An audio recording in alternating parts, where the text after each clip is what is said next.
आज हम सारे एक्स पार्लियामेंटेरियंस यहाँ प्रेस क्लब मुल्तान में आपके सामने मौजूद हैं और हमारा इकट्ठे होने का मकसद सिर्फ और सिर्फ एक मकसद है कि जो काम 9 मई को जो हादसा पेश आया पाकिस्तान के साथ, हम उसकी शदीद अल्फाज में मजम्मत करते हैं। जो सबके सामने है 9 मई के जो वाकयात हुए इस मुल्क के अंदर, उन्होंने मेरे जैसे तमाम लोगों को शॉक कर दिया कि हमने उन्हीं वर्करों के तहत कानून को नाफिज करने के बजाय कानून अपने हाथ में ले लिया। मैं नहीं समझता कि ये प्लानिंग के बगैर ये एक पैटर्न हर शहर में फॉलो किया जा सके। आज 10 दिन उस वाक़े को गुजर चुके हैं। आज हमारी लीडरशिप को यह चाहिए था कि बजाय इसके कि हम जुडिशियल इंक्वायरियां और दूसरी इंक्वायरियों की बात करें, हमें अपनी इंट्रा पार्टी इंक्वायरी करनी चाहिए थी। इन 10 दिनों के अंदर वो काली भेड़ें, वो लोग जो इस मज़मूम एजेंडे पर शामिल थे, जिनके बगैर ये हो नहीं सकता था, उनको हमें बेनकाब करके टांग देना चाहिए था। और आज मैं समझता हूं कि ये एक ऐसा एजेंडा है जिसके साथ ना मेरे जैसे लोग कभी थे, ना हैं और ना कभी रह सकते हैं। बिस्मिल्लाहिर्रहमानिर्रहीम। अस्सलाम वालेकुम। प्रोग्राम एक्सपर्ट्स में मैं आपको खुशामदीद कहूँगी। नाज़रीन, इस वक्त मुल्क में भरपूर सियासत चल रही है। पूरा मुल्क जमूद का शिकार है। गवर्नमेंट को अवामी मसाइल के हल करने की बजाय मुखालफिन को कुचलने पर उनकी पूरी तवज्जो है। पकड़ धकड़ का सिलसिला भी जारी है। PTI रहनुमाओं की एक मुकदमे में ज़मानत होती है तो दूसरे मुकदमे में उन्हें गिरफ्तार कर लिया जाता है। इस वक्त हुकूमत की जो सिर्फ एक ही मासूम सी ख्वाहिश है कि किसी न किसी तरह से इमरान खान को भी गिरफ्तार किया जाए और PTI पर पाबंदी लगा दी जाए ताकि आइंदा इलेक्शन में खुला मैदान मिल सके। नाज़रीन, ज़मान पार्क में मुबैना दहशतगर्दों की हवालगी की डेडलाइन भी ख़त्म हो चुकी है और इस वक्त अतराफ़ में आने जाने वाले जो रास्ते हैं उनको बंद कर दिया गया है। पुलिस हाई अलर्ट है और किसी भी वक्त ऑपरेशन शुरू कर दिया जाएगा।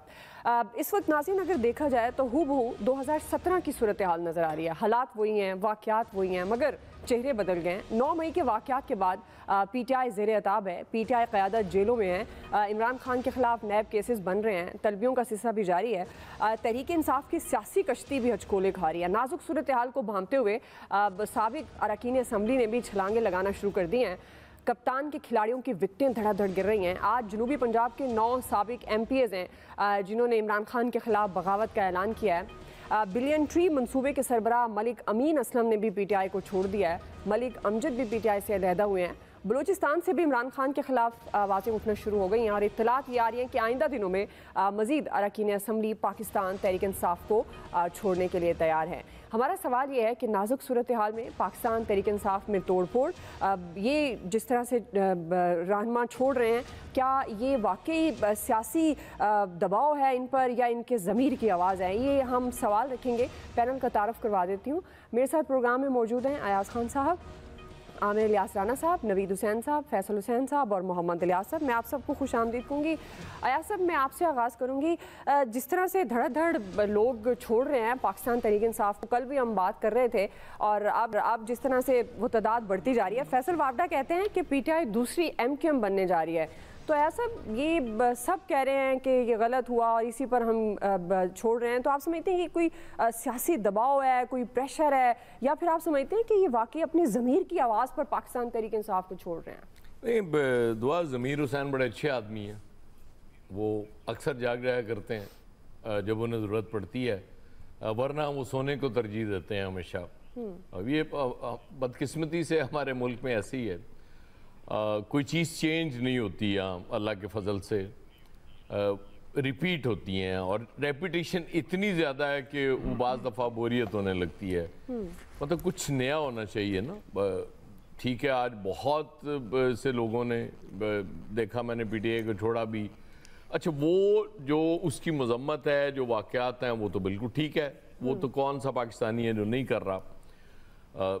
उसमें तो पूरी कौम, आप समझ लें कि एक ही आवाज़ है उसकी कि जो हुआ वो नहीं होना चाहिए था। वो खैर उस बहस में पड़े बगैर कि वो क्यों फैसिलिटेट किया गया, मतलब एतराफ़ क्यों किया वज़ीर दाखिला साहब ने कि हमने होने दिया, जो नहीं होने चाहिए थे। वो तो खैर अब वो भी रेपिटेशन ही हो जाती है। अब उस तरह की बात हम करते हैं। तो जो इस वक्त नज़र आ रही है सिचुएशन, गवर्नमेंट जो करना चाह रही है, जो कर रही है, वो तो एक ही है कि क्रश कर दिया जाए PTI को और हमेशा के लिए इसको ख़त्म कर दिया जाए। और बिल्कुल वो जो आपके इंट्रो में भी था कि कोई ऐसी लेवल प्लेइंग से कोई अगली फील्ड हमें मिल जाए। आज तक तो इस तरह हुआ नहीं है। हाँ, एक इलेक्शन में आपको शायद मिल जाए, मुमकिन है, अगले इलेक्शन में सिचुएशन चेंज हो जाएगी, जो भी है। ये तो हम देखते आ रहे हैं और शायद ऐसे ही देखना पड़ेगा। मतलब हम इश्यूज से बिल्कुल आंखें बंद की हुई हमने। इंटरनेशनल लेवल पे जो हमारे मैसेजेस जा रहे हैं, देखें ना, कल हमारे वो जो पंजाब के वज़ीर इत्तलात हैं, उन्होंने बिल्कुल वो सुल्तान रई की तरह एक बहुत मार धाड़ से भरपूर मीडिया टॉक की और कहा जी को 24 घंटे का अल्टीमेटम दे रहा हूँ, दहशतगर्द वहाँ छुपे हुए हैं। अब वहाँ क्या हुआ उसके बाद, वो जो जर्नलिस्ट थे सारे, उन्होंने कहा जी आओ देख लो यहाँ कौन से दहशतगर्द हैं। अब फिर आज वो पुलिस के हवाले से चल रही है कि जी वो 8 दहशतगर्द या को मशकूक दहशतगर्द हमने ज़मान पाक से फरार होते हुए गिरफ्तार कर लिए। अच्छा, इस आपकी बात पे यकीन किया जा सकता था जी, अगर आपने वो ना किया होता जिस दिन आपने इमरान खान की अदम मौजूदगी में वहाँ धावा बोला था कि पहले आप गए, उसके बाद फिर दोबारा आप गए, और वो मतलब सोशल मीडिया अब कुछ छुपने नहीं देता ना कि वो जो असला लेके गए थे आप वो दोबारा वो फिर आपने निकाला कि जी देखें इतना असला निकल आया यहाँ से और पता नहीं क्या क्या हो गया।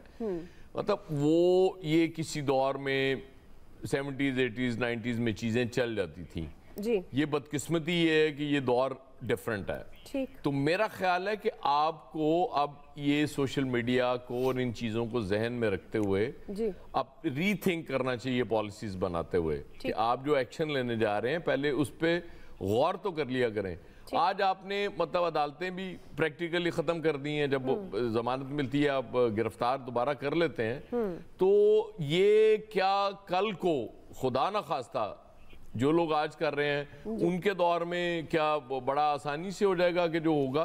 तो मेरे ख्याल में इसको कहीं स्टॉप करने की जरूरत है, कहीं बैठ के ठंडे दिमाग से कहीं मुज़ाकरात का हल निकाल के चीजों को बेहतर करने की जरूरत है। बाकी वो ज्यादा समझदार है, मैं तो हमेशा कहता हूँ, मैं तो ज़ाहिर है उनकी समझ तक पहुंच ही नहीं सकता। सही है, लेकिन आपका कोई अच्छा आइडिया उनको भी क्लिक कर सकता है। ज़मीर हुसैन शायद सुन ले मेरी जी। बात। आमिर साहब, आप किस तरह से देख रहे हैं, जैसे फैसल वावडा कह रहे हैं कि पीटीआई दूसरी एमकेएम बनने जा रही है और ये जो पीटीआई में तोड़ फोड़ है और अब हर रोज तादाद बढ़ती जा रही है, तो ये सियासी दबाव हो सकता है या वही बात आप समझते हैं ये उनके ज़मीर की आवाज़ है, वो पीटीआई को छोड़ रहे हैं?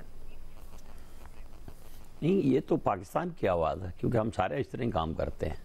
17 में नवाज शरीफ को नायल करार दिया गया और 18 में प्रेस रिलीजों का जोर था, जब शाहिद खाकान अब्बासी और खुर्शीद शाह ने लगाया वो सरतापा नैब चेयरमैन जो शहजाद अकबर साहब के बकौल प्राइम मिनिस्टर के अंडर काम करता था, और ये बात उनके DGFI ने उनके दौर में बता दी थी।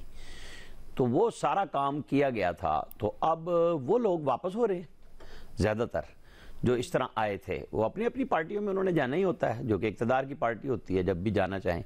इनमें अक्सर तो जाहिर है कि फारिग हो चुके हुए हैं और सिचुएशन बदल गई हुई है। लेकिन ये जो अयाज साहब अभी कह रहे थे ना, इनको भुगतना पड़ सकता है और दूसरों को, भाई ये भुगता के अब मकाफात अमल का शिकार है। इमरान खान साहब मुंह पे हाथ रख के नहीं कहते थे मैं छोड़ूंगा नहीं और मैं तुम्हें मैं पाकिस्तान वापस लाऊंगा, फलां करूंगा और मैं AC बंद कर दूंगा, और किए बंद। लोगों को ज़मीन पे लिटाया, तस्वीरें बनाई और जारी कराई, हेरोइन में फंसाया, मोटरवे पे पकड़वाया और व्हाट्सएप पे वारंट इशू कराए। कोई ऐसा काम नहीं हो रहा है जो आज हो रहा है। क्या यही शीरी मदारी साहिबा, इन्होंने इमरान खान के साथ जो तस्वीर मरियम नवाज की सड़क पे लगाई थी, वो लोग सोशल मीडिया पे डाल रहे हैं ना। मजलूमियत आप तब तारी करें जब आपने ये काम ना किए हों। आपने तो तज़हीक का कोई रास्ता छोड़ा ही नहीं था। वो फवाद चौधरी बेचारा दौड़ के भागा है, लेकिन क्या उनके ट्वीट्स और वो चीज़ें छोड़ देंगे आप, जो वो कुछ लोगों के साथ रौनक से बात करते थे? आप मुझे बताएं कि ये पार्टी का स्ट्रक्चर है, जो सदर है वो अपने घर में बैठा हुआ है, उसको कोई इख्तियार ही नहीं है मेरे साहब में चौधरी परवेज इलाही को कि जो सीनियर वाइस चेयरमैन है जिसने वजाहत दी अरेस्ट से पहले क्या दी, मेरे वो मज़ार पे लोग आए हुए थे, वहाँ पे बुजुर्गों के और सिंध से लोग आए थे, उनको उठा लिया, फलां कर लिया। उसने मजम्मत का एक लफ्ज़ नहीं कहा, किसी ने नहीं कहा इनमें से। ये अब प्रेशर में आके वजाहती प्रोग्राम मजम्मतों का शुरू हुआ है। ये पहले दिन करते, कंट्रोल करते, क्या इमरान खान साहब ने नहीं कहा था मुझे दोबारा पकड़ेंगे तो यही कुछ होगा? तो जनाब ये काम किया है, अच्छा पहले करते रहे हैं, फिर जब फौज की इंस्टॉलेशंस पे हमले हुए हैं उसको जस्टिफाई करते रहे हैं। अब आप ये नहीं कह सकते कि जी ये वो हो गया फलाना हो गया, नहीं, आपने किया है। मैंने तो इत्तेफाक से कल ये बात कही थी कि इमरान खान साहब जैसे पहले नथिया गली ठंडे मकाम पे चले जाते थे, वो अब भी चले जाएं, पुरफिजा मकाम पे बैठें, कुछ दिन थोड़ा सा रिलैक्स करें। इसके बगैर गुजारा नहीं होने का। ये जो लोग साउथ पंजाब से लेके आ रहे हैं, और ये जो फिक्रा था कि इमरान खान हमारी रेड लाइन है, तो लोगों की रेड लाइन पाकिस्तान की फौज है। कि आप इसके ऊपर नहीं जा सकते, तो लोग आपको जवाब दे रहे हैं, आपकी पार्टी से छोड़ रहे हैं। जमीर की आवाज वाले भी हैं और खुद असल जमीर वाले भी हैं कि जी ये कर क्या रहे हैं। हमें तो लाए थे पाकिस्तान और मदीना की रियासत पे और अपनी फौज के ऊपर चढ़ाई शुरू करा दी। इंस्टॉलेशन के ऊपर बाकायदा मैप दिए गए, लोगों को सोशल मीडिया के जरिए बताया गया फलां अफसर फलां गली में फलां मोहल्ले में फलां जगह पे रहता है, जाओ और अटैक करो। ये सब कुछ हुआ, क्यों नहीं मजम्मत की? उन सब के रीट्वीट्स हुए, ये सब कुछ किया। मेरे ख्याल में इमरान खान साहब को थोड़े दिन रिलैक्स करना चाहिए। सुप्रीम कोर्ट रास्ता बनाने की कोशिश कर रही है, इन्होंने इलेक्शन लेना है, तो बातचीत के अलावा कोई रास्ता नहीं है। ये हम हर रोज कहते हैं, लेकिन ये तड़ी छड़ी से कोई काम नहीं चलेगा। सही है जी। फैसल साहब, आप किस तरह से देख रहे हैं? आपको लग रहा है कि ये अभी मजीद कहा तो यही जा रहा है, जिस तरह सोशल मीडिया की बात हो रही है, तो सोशल मीडिया पर तो खबरें आ जाती हैं, ऑल्दो उसमें काफ़ी खबरें फेक भी होती हैं, लेकिन जाहिर है लोग कोट कर रहे होते हैं, तो बड़े बड़े लोग छोड़ने वाले हैं, छोड़ेंगे। तो क्या आप समझते हैं कि ये किसी दबाव के तहत कर रहे हैं या इनका ज़मीर जागा हुआ है? देखिए, ज़मीर तो एक ऐसी चीज़ है जो पाकिस्तान में आपको 22 करोड़ लोगों का मुतमईन मिलेगा।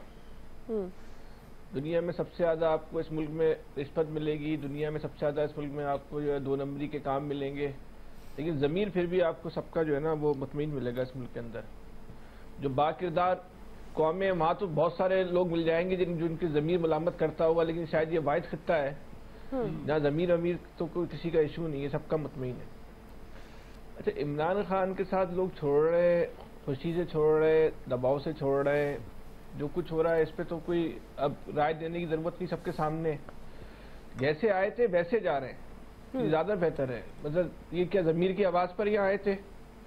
अगर ये लोग ज़मीर की आवाज़ पर यहाँ पर आए होते तो हम ये कह सकते थे कि ये ज़मीर की आवाज़ पे जा रहे हैं। जिसकी आवाज़ पर आए थे उसी की आवाज़ पे जा रहे। इशू तो आवाज़ का मौजूद है। इमरान साहब ने उस आवाज़ को जो है अपने कंट्रोल में रखने की कोशिश की ना, उसमें इमरान खान साहब नाकाम हो गए। लेकिन हमने कल भी वही बात की थी कि इमरान खान साहब ने जो अपनी बन मिट्टी का जो भरम था ना वो ख़त्म कर दिया। जिनको वो डरा रहे थे और जो लोग उनसे डर रहे थे जी, 2-3 दिन के वाकयात में उन्होंने बता दिया कि उनकी मैक्सिमम लेवल पे जो है ना वो इस हद तक ही जो है वो एहतजाजी तहरीक चल सकती है। अब क्या करेंगे? आप मुस्तकिल जो है वो सियासी गलतियां करते चले गए भाई, नहीं तोड़ते ना। पंजाब गवर्नमेंट इस वक्त आपके लिए, वो पंजाब गवर्नमेंट जो है वो एक महफूज साहिबान बन जाती। आपने जो है वो गलती की। परवेज इलाही साहब आपको समझा रहे थे कि भाई काम ना करो, लेकिन आप पता नहीं किस जोन में थे। अच्छा, फिर मुज़ाकरात की टेबल पर भी ये बैठने को तैयार नहीं थे। अब ये मुज़ाकरात की बात कर रहे हैं, ये काम आप पहले कर लेते। सही। बाकी इस सारे ज़मीर की आवाज़ में और लोगों के छोड़ने में जो असल मामला है, जो इस कौम पे बीत रही है, वो तो सब भूल चुके हैं। वो हुकूमत भी भूल चुकी है, वो अपोजिशन भी भूल चुकी है, वो हुकूमत और अपोजिशन से जो लोग ऊपर होते हैं वो भी भूल चुके हैं कि इस वक्त पाकिस्तान पे जो लोग हैं उन पे क्या गुजर रही है। तो उनको तो कोई पूछ ही नहीं रहा। ताकतवर लोगों का क्लब बन गया है पाकिस्तान, और ताकतवर लोगों की ही जंग हो रही है। इसमें आम आदमी तो इसका मेंबर भी नहीं है, रुकन क्लब का इसका दाखिला भी नहीं है, इसमें तो कोई ताल्लुक ही नहीं है आम आदमी। बिल्कुल आप ठीक कह रहे हैं। ये जिम खाना है, यूँ समझ लें आप। पूरा पाकिस्तान जिम खाना बन गया है जिसमें सिर्फ ताकतवर लोगों की मेंबरशिप है। हम और आप तो तमाशा ही है जी। लेकिन आमिर साहब इसके मेंबर हैं, तबका इशराफी है। अच्छा, ठीक है जी। नवीद साहब, आप किस तरह से देख रहे हैं? आपको लगता है और कुछ तो सच बोला यार सारी बात में, और इस सारी बात तो की काम में आपको पीटीआई बतौर सियासी जमात कहाँ स्टैंड करती हुई नजर आ रही है? जी नवीद साहब। देखिए दुआ, मेरे ख्याल में जिस तरह से मलक अमीन असलम की जो है पार्टी छोड़ने की खबर जो है वो हमारे मीडिया पे, हमारे टीवी चैनल्स पे टॉप स्टोरी चल रही है, मुझे बड़ी हैरत हो रही है कि मलक अमीन असलम कौन हैं और क्या थे, और उनके पार्टी को, पीटीआई को छोड़ने को इतनी ज़्यादा प्रोजेक्शन क्यों मिल रही है, इतनी ज़्यादा मीडिया हाइप क्यों मिल रही है। आप जनाब का पॉलिटिकल बैकग्राउंड देखें तो 2002 में जो मुस्लिम लीग कायदे आज़म बनाई जनरल परवेज मुशर्रफ ने अपनी पॉलिटिकल लेजिटिमेसी के लिए, ये साहब पहली दफा वहां पे 2002 में जो है वो इलेक्शन ये मेंबर बने। उसके बाद जो है 2008 का इलेक्शन हारा, 2013 का इलेक्शन हारा, 2018 के इलेक्शन में जो है वहाँ पे जो हमारे मेजर ताहिर सादिक साहब थे अटक से, ये अटक से ही हैं, तो उनको पीटीआई ने टिकट दिया और इनको खुश करने के लिए इनको रिजर्व सीट के ऊपर जो है इनको पार्लियामेंट में लाया गया और फिर इनको जो है वो क्लाइमेट चेंज की minister of state for climate change बना दिया गया। तो एक ऐसे शख्स, अगेन जैसे अभी फैसल ने जिक्र किया कि जो लाए थे जिनको, तो अगर तो उनकी पार्टी को छोड़ने पे इतनी हाइप जो है वो क्यों क्रिएट की जा रही है और इतना मीडिया पे टॉप स्टोरी वो क्यों चल रही है। इसी तरह से हमने देखा उस दिन महमूद मौलवी साहब को उनकी प्रेस कॉन्फ्रेंस को जिस तरह से तमाम टीवी चैनल्स के ऊपर जो है उछाला गया, तो उन जनाब का भी पॉलिटिकल करियर आप देख लें। 2018 का इलेक्शन हार के, खालिद मकबूल सिद्दीकी से इलेक्शन हार के, उसके बाद भी पीएम के स्पेशल असिस्टेंट रहे और फिर जो है अगस्त 2022 में जो है जो बाय इलेक्शन हुआ वो जीते। तो ये वो लोग हैं जिनको लाया गया जो पीटीआई के नजरियाती लोग जो है वो कभी भी नहीं थे। अब उसको सामने ला के आमिर क्या नहीं थे इतना प्रोजेक्ट करके अभी और भी आएंगे, रान साहब आगे और भी आएंगे।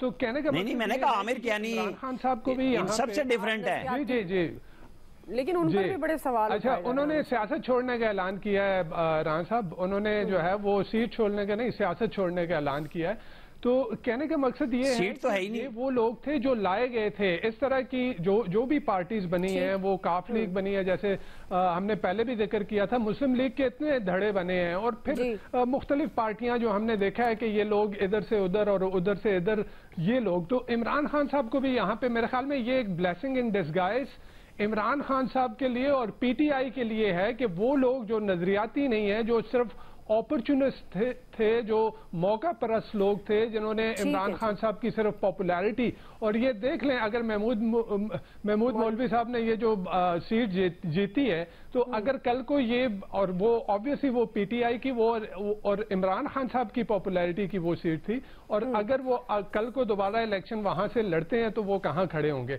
तो इमरान खान साहब के लिए, मेरे ख्याल में पीटीआई के लिए ये एक ब्लेसिंग इन डिस्गाइज है कि वो लोग छोड़ के जा रहे हैं जो सिर्फ मौका परस्त थे और जो उनकी पॉपुलैरिटी से फायदा उठाते हुए, या जिनको जो है कोई लेके आया था और इमरान खान साहब की पार्टी में उनको शामिल किया था। और इमरान खान साहब को भी ये सोचना चाहिए कि नजरियाती लोग, वो वर्कर जो उनके साथ एक जमाने से खड़े थे, उनको उन्होंने कुर्बान किया और इन लोगों को जो है फोकियत दी।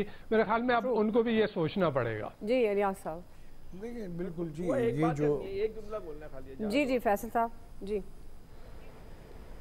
नवेद साहब से ऐसी बस गजराए मजाक एक बात कहनी है। नवेद साहब कह रहे हैं ना, ये समझ में नहीं आ रहा ये इलेक्ट्रॉनिक मीडिया इसको इतनी कवरेज क्यों दे रहा है। तो नवेद साहब कल आप भी ना इसको बहुत नुमाया ही छापेंगे वैसे।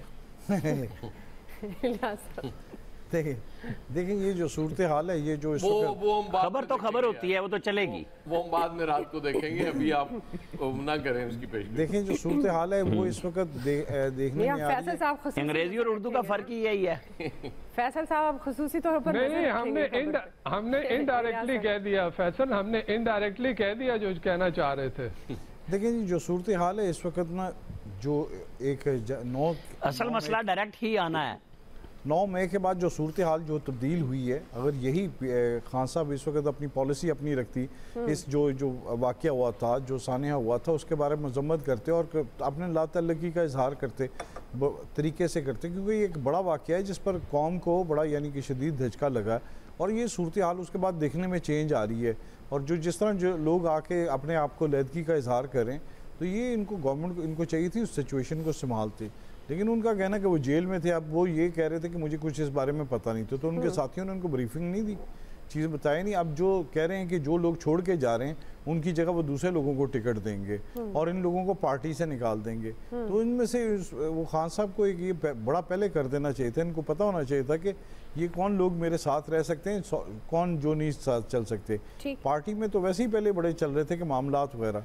इस वक्त असल मसला है जो लोग ऑपरेशंस को देख रहे हैं कि ऑपरेशन जो होने जा रहा है उस सूरत हाल की पर सबकी नज़र है कि वो किस तरह होता है और किस तरह जो है जो लोग हैं, तो वो लोग अपनी अलहदगी का इजहार कर रहे हैं ताकि इस मसले में वो ना आ जाए, उनका नाम ना आ जाए। तो ये काफ़ी एक टेंशन फैली हुई है पार्टी में। तो पार्टी के जो लोग थे जो इधर पहले लगा के 1 महीना पहले इधर देगें बांट रहे थे, वो लोग भी सारे देगें उठा के अपनी निकल गई हैं। जो सूरत हाल जो इस वक्त जो देखने अब किसी और के साथ जाके अब वो देख रहे हैं कि किस जगह देगें लगाएं और जाके उधर और जाके लगाएं ताकि लोगों को उधर बैठें। तो ये जब तक सिचुएशन क्लियर नहीं होती, ये सिचुएशन इसको क्लियर करना बड़ा ज़रूरी है। मुल्क में एक अफरा तफरी है, बिल्कुल तो इसको ख़त्म करने के लिए ज़रूरत है। अब जो मुज़ाकरात की बात की जा रही है, मुज़ाकरात के लिए गवर्नमेंट को भी थोड़ी लचक दिखानी चाहिए और बैठ के मामलात को तय करने।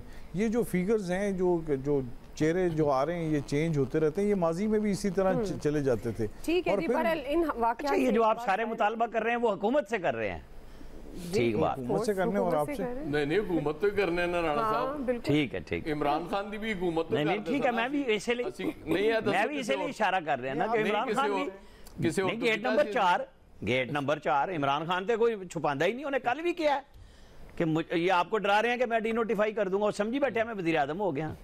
ठीक है मारिल जी, अफसोस तो ये होता है माजी से हमने कोई सबक नहीं सीखते, और ये जो वाक़यात हैं ये माजी में भी ऐसे ही होते हैं जैसे जिक्र पहले आगाज़ में भी मैंने किया कि बस चेहरे बदल जाते हैं, कहानी वही है। अब ऑल्दो इससे सबक सीखना चाहिए था ताकि आइंदा जो ये गलतियाँ हैं वो ना दोहराई जाएँ और हालात को बेहतर किया जाए, मुल्क को किसी एक डगर पर चलाया जाए, लेकिन अनफॉर्चुनेटली ऐसा हो नहीं रहा। बहरहाल पाकिस्तान तहरीक इंसाफ के लिए ये मुश्किलात तो हैं। सदर आरिफ अलवी ने भी कह दिया कि इमरान खान साहब खुलकर मज़म्मत करनी चाहिए थी और अभी तक इमरान खान साहब ने नहीं की है। अब देखते हैं आगे चलकर क्या हालात किस तरफ जाते हैं। लम्हा ब लम्हा आपको अपडेट करते रहेंगे और कर भी रहे हैं। अभी हम एक ब्रेक ले लेते हैं, ब्रेक से वापस आएंगे। हमारा दूसरा सवाल होगा पंजाब इलेक्शन। सुप्रीम कोर्ट में समाअत 23 मई के लिए मुकर्रर कर दी गई है। तौहीन पार्लियामेंट बिल की भी मंजूरी। हम सवाल ये रखेंगे कि अब इसका हदफ कौन है और क्या अब अरकान पार्लियामेंट भी मुकद्दस गाय बन जाएंगे। राय लेते हैं ब्रेक के बाद।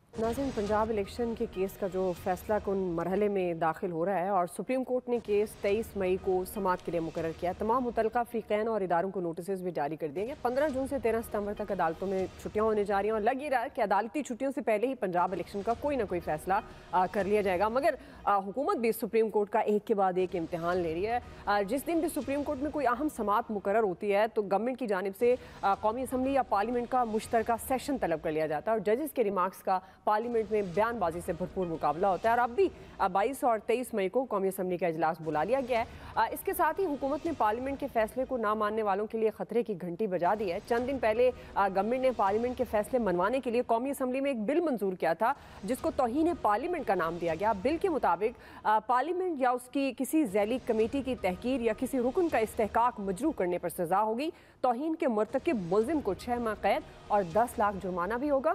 पार्लिमानी कमेटी तौहीन पार्लियामान पर किसी भी रियासती या हुकूमती ओहदेदार को तलब कर सकेगी। 24 रुकनी ये कंटेनमेंट कमेटी केसेस की तहकीकात करेगी और इसकी सज़ा किसी अदालत में चैलेंज नहीं हो सकेगी। इसी से मुतालिक हमारा सवाल, आमिर साहब मैं आपसे आगाज़ करूँगी।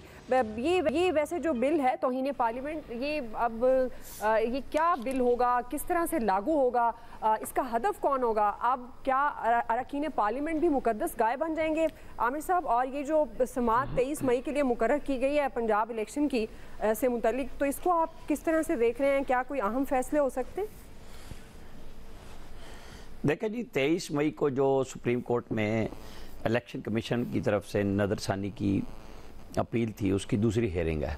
ज़ाहिर है उसमें क्या फ़ैसला होना है ये तो चीफ जस्टिस और उनका बेंच करेगा, हमें तो नहीं पता कि वो कोई मज़ीद ढील देते हैं, वो शोकत नोटिस इसमें से निकाल देते हैं तौहीन अदालत के लिए या क्या करते हैं। लेकिन ज़ाहिर है कि गवर्नमेंट जो इत्तेहादी हुकूमत है उन्होंने अपनी तरफ से तमाम तर चीज़ें सुप्रीम कोर्ट के सामने रख दी हैं। उन्होंने आज शायद मौलाना फजलुर रहमान की प्रेस कॉन्फ्रेंस भी है और वो इसमें और बातें भी करेंगे और वो अपना मुजाहरा भी कर चुके हैं। और जिस दिन से ये केसेस इस तरह के शुरू हुए हैं और स्पेशल ट्रीटमेंट इमरान खान का हुआ था तो फ़ौरन ये लेके आ गए थे यहाँ पे कि क्या हुआ कि मौलाना फजलुर रहमान साहब अपने लोगों को और सारी पार्टियाँ वहाँ पे आ गई और बताया कि जी एक मुलजिम को, जैसे वज़ीर आज़म यूसुफ रज़ा गिलानी थे, जब उनको बुलाया जाता था तो वो भी फ्रंट गेट से दाखिल होते थे लोगों के सामने, लेकिन इमरान खान को गाड़ी भी स्पेशल दी गई। तो वो गुस्सा और इजहार, ज़ाहिर है लोगों के अंदर जज्बात होते हैं, सियासी जमातें अपना करती हैं, लेकिन जो पार्लियामेंट का बिल है ना, आपको मैं इसकी थोड़ी सी बैकग्राउंड बताता हूँ। ये जब पहले बना था तो उस वक्त आर्टिकल 66 है जिसमें इस्तेकाक वगैरह होता है और उसके तहत अदालत कायम की जा सकती है। चूँकि वफाकी शरई अदालत ने एक दफ़ा कहा था कि ये जो इस्तेकाक वगैरह हैं उसको ख़त्म कर दिया था और फिर वो फैसला आया कि नहीं, आप अपना कानून बनाएं। तो उसके ऊपर पहले नफीसा शाह की सरबराही में, जो अब भी इत्तफाक से ज़ैली कमेटी की सरबराह बनी थी जिन्होंने बिल को क्लियर किया, पढ़ी लिखी खातून है, इन लोगों ने पहले वहाँ पे ख्वाजा ज़हीर जो प्राइम मिनिस्टर के उस वक्त स्पेशल असिस्टेंट थे उनको बुलाया, फिर इत्तेज़ाद अहसन साहब को बुलाया गया और उन्होंने भी उसमें आके ये कहा, वो सेनेटर थे उस वक्त, कि जी आप आएँ और कानून बनाएं। इस तरह नहीं होगा कि आप सिर्फ प्रिविलेजेस यानी अपने इस्तेकाक ये कि जी हमें कोई बुरी बात कह देगा, कोई अफसर बात नहीं मानेगा, लेकिन उसके लिए आपके पास एक कानून होना ज़रूरी है। तो इस कानून को जहन में रखिएगा कि ये जब अगर इस्तेमाल करेंगे तो कोई चेयरमैन सेनेट, स्पीकर और किसी चीफ जस्टिस रिटायर्ड की सरबराही में अदालत भी बन सकती है और वो अदालत जिसको तलब करेगी वो पार्लियामेंट की बाउंड्री में ही अपने अहकामात देगी और उसके ऊपर बुनियादी इंसानी हकूक या ये जो बाकी अदालतों के पास हैं चीज़ें वो लागू नहीं होगी। वो फैसला वहीं करेंगे और वहीं ट्रायल करके फैसला सुनाएंगे और अमल करेंगे। ये 1997 में भी एक तजवीज़ आई थी कि उस वक्त शरीफुद्दीन पीरजादा मरहूम को बुलाया गया और बताया गया कि हम चीफ जस्टिस को यहाँ बुलाएंगे इस्तेकाक कमेटी में कि मैसेज जाए। अब बहुत क्लियर खुली पोजीशन सब ने ले लिया है कि जी अगर जजेस ने मखसूस अंदाज में बेंच बना के फैसले करने हैं और रिलीफ एक तरफ ही जाना है और मुख्तलिफ जजेस को बिठाना ही नहीं है, तो ये वो शख्साना है कि जब आप किसी भी चीज़ में बहुत ज़्यादा आगे चले जाते हैं, चाहे वो कोई इदारा हो, सब जब फौज ने किया तब ये उनके खिलाफ रिएक्शन आया, सब कुछ हो रहा है, तो बात वहीं पे आनी है कि इत्तेदाल पे आ जाएं सारे के सारे और रास्ता बना लें कि कैसे आपने पाकिस्तान को चलाना है, वरना ठीक है बस यहाँ तंग आमद, बजंग आमद और गुसन आमद वो चल रहा है। जी जी आया साहब। अच्छा, बज़ाहिर तो बराना साहब की बातें सुन के मैं तो बड़ा परेशान हुआ था, बड़ा खतरा महसूस कर रहा था कि लगता है कि कोई ऐसी बात नहीं है। स्टिल वो चूंकि बैठे हुए इस्लामाबाद में, हम उनसे रिक्वेस्ट करेंगे कभी ऐसा वक्त आए तो हमें बचा लें। फिर ये भी सवाल पैदा होगा कि ये जो वजीर और मुशीर आके गुफ्तगू फरमा रहे होते हैं कि उन पर भी तनकीद की जा सकी गई या नहीं, मतलब ज़ाहिर सोचना पड़ेगा 10 दफ़ा।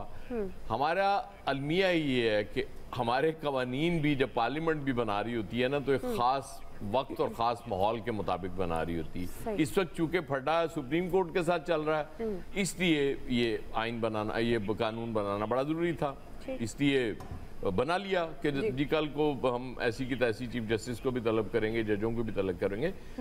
मतलब हो क्या रहा है बुनियादी तौर पे, आप हर चीज को पहले से ज्यादा बर्बाद करते जा रहे हैं, पहले से ज्यादा तबाह करते जा रहे हैं। मतलब कोई इदारा ऐसा नहीं बचेगा इस मुल्क में जिस पे लोग एतमाद कर सकें और कहें कि जी हाँ यहाँ से हमें रिलीफ मिल सकता है। देखिए ना, जो पीटीआई के दौर में हो रहा था, लोगों को उठाया जा रहा था, तो कुछ लोग उसकी हिमायत कर रहे थे, वो कहते थे ये बिल्कुल ठीक है क्योंकि ये मुजरिम है, इनके साथ यही होना चाहिए। आज वो लोग जो तनकीद कर रहे थे, आज वो हिमायत कर रहे हैं कि जी बिल्कुल ठीक है, मतलब ये उन्होंने भी किया था। ये जिस कौम में ये मामला पैदा हो जाए ना, वो तबाही की तरफ जा रही होती है, मुझे उसमें कोई शक नहीं होता, क्योंकि अपना अपना सच है और अपना अपना झूठ है। और ये कहते हैं कि जी वो चूंकि उस वक्त कर रहे थे ये भी ठीक है, जो उस वक्त गलत था वो आज भी गलत है, जो कल होगा वो भी गलत होगा। लेकिन बदकिस्मती ये है कि कल गलत हो रहा था, आज बहुत गलत हो रहा है, और कल हो सकता है कि इंतहाई गलत हो, इसलिए हमें इसकी मजम्मत करनी चाहिए और मैं करता हूँ। जी फैसल साहब, देखिए इस मुल्क का एक अलमिया ये है कि इस मुल्क में अवाम के इस्तिकाक के अलावा सबका इस्तिकाक है, आम आदमी का कोई इस्तिकाक नहीं है। कभी आप बात नहीं सुनेंगी कि यहाँ तौहीन अवाम हो गई, जबकि होती वही है, लेकिन उसका जो है वो तो असल से होती आ रही है, नहीं होता।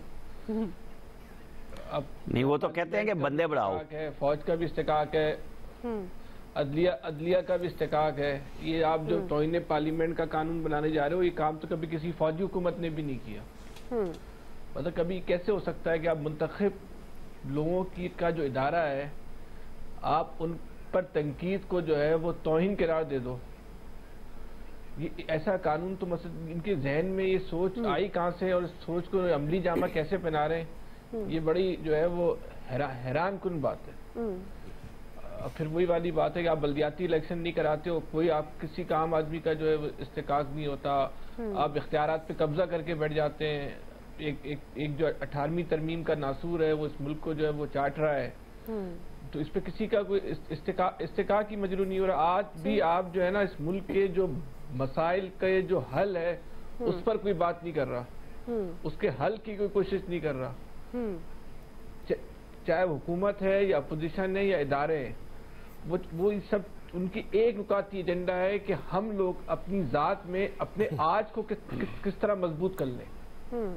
इसके अलावा किसी के पास कोई एजेंडा नहीं है, किसी के पास कोई प्लान नहीं है कि कोई इस कौम के कल का सोचे, इस मुल्क के कल का सोचे, कोई आने वाली नस्ल का सोचे। आप सही कह रहे हैं। हर ताकतवर आदमी जो है अपने आज को मजबूत करना चाहता है, अपने आज को जो है वो शानदार से शानदार और ताकतवर से ताकतवर बनाना चाहता है। इस चक्कर में मुल्क तबाह हो रहा है। जी आप सही कह रहे हैं, आपको भी और अपने मुस्तकबिल को भी शानदार बनाने के चक्करों में इसीलिए ये सारी प्लानिंग हो रही है। और लेकिन सवाल ये भी है कि अवाम के नुमाइंदे तो अवाम को जवाब दें, तो क्या जब अवाम जवाब मांगेगी तो तब भी इस्तेकाक मजरू होगा या नहीं, ये भी अब देखना पड़ेगा इस बिल में क्या इसके मुतालिक है। ब्रेक लेते हैं, ब्रेक से वापस आएंगे। यही सवाल नवीद साहब और इलियास साहब का टेक।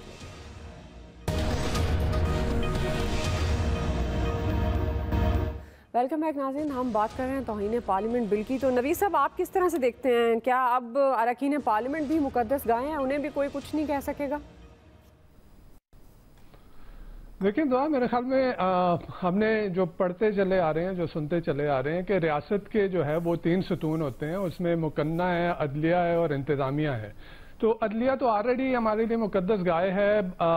इंतज़ामिया के कुछ जो डिपार्टमेंट हैं और कुछ जो इदारे हैं वो भी हमारे लिए मुकद्दस गाय हैं। और अब जो है, अब पार्लियामान भी ये लग रहा है कि उसको भी मीडिया के लिए मुकद्दस गाय बनाया जा रहा है, क्योंकि मीडिया जो है ये चौथा सतून या प्रेस जो है वो चौथा सतून जो है वो माना जाता है। तो मीडिया को पहले से ही, जैसे मैंने कहा कि अदलिया के ऊपर बात नहीं कर सकते आप, इंतज़ामिया के कुछ इदारों के ऊपर बात नहीं कर सकते, और अब आप जो है वो जो पार्लियामान है, मुकन्ना है, उसके ऊपर भी कोई बात नहीं कर सकेंगे। तो मुकद्दस गांवों की सैक्रेड काउज की लिस्ट में जो है वो इजाफा होता चला जा रहा है। लेकिन इसके साथ साथ एक चीज और भी देखने की है कि ये इस कानून की आखिर जरूरत क्यों पड़ी, क्योंकि पहले से ऑलरेडी असेंबली रूल्स के अंदर किसी अगर मेंबर का प्रिविलेज जो है ब्रीच होता है तो उसके लिए एक प्रोसीजर ऑलरेडी था। तो इस कानून को बनाने की जरूरत क्यों पड़ी? तो जिस तरह के हमने देखा कि इस पूरे साल में हमने देखा कि जिस तरह से कवानीन बन रहे हैं, तो वो सेल्फ सर्विंग लॉज जो है वो बनाए जा रहे हैं। वो नैब के कवानीन में अमेंडमेंट हो, वो जो है वो सीजेपी के पावर्स को, सुओ मोटो पावर्स को क्लिप करने के का कानून हो, या वो जो है वो इलेक्शन लॉ के अंदर अमेंडमेंट हो। तो अभी भी जो ये हो रहा है, तो अदलिया के साथ जो कॉन्फ्रंटेशन बाज़ाहिर जो लग रहा है कि जो कॉन्फ्रंटेशन अदलिया के साथ इस वक्त चल रही है, ये उसी के तनाज़ुर में इस कानून को भी देखा जाए कि अदलिया ने जो कानून इन्होंने सीजेपी के सुओ मोटो पावर्स को क्लिप करने के लिए जो कानून बनाया, उसको जो है वो सुप्रीम कोर्ट ने होल्ड कर लिया। तो उसके नतीजे में जो है ये कानून सामने आया है। आप देख लें, पब्लिक अकाउंट्स कमेटी में भी अभी सुप्रीम कोर्ट के रजिस्ट्रार को जो है उसके ऊपर आपका कमेंट ले लूं। जी इलियास साहब, देखिए पहले भी पार्लियामेंट में कई हैं थे उनके प्रिविलेज मोशन, आप देखें इनके आते हैं, सारी चीज़ें हैं। पब्लिक अकाउंट कमेटी है, जिसको भी तलब करना हो तलब किया जा सकता है, जिस तरह चीफ जस्टिस साहब के किया जा रहा है पब्लिक अकाउंट कमेटी में। ये आवाम के लिए चाहिए था कि आवाम के साथ जो उनके बुनियादी जो उनको राइट्स हैं उनको नहीं मिलते। जैसे महंगाई से निजात दिलाने के लिए कोई ऐसा लेके आया जाता बिल जो सेहत के लिए, उनके लिए, उनकी तालीम के लिए, उनके बच्चों के मुल्क के रोशन मुस्तकबिल के लिए। इलियास साहब, आपको पॉइंट आ गया, वक्त खत्म हो गया। आप सबका बहुत शुक्रिया। आज के एक्सपर्ट से इतना ही, फीडबैक दीजिएगा। ख्याल रखिए, अल्लाह।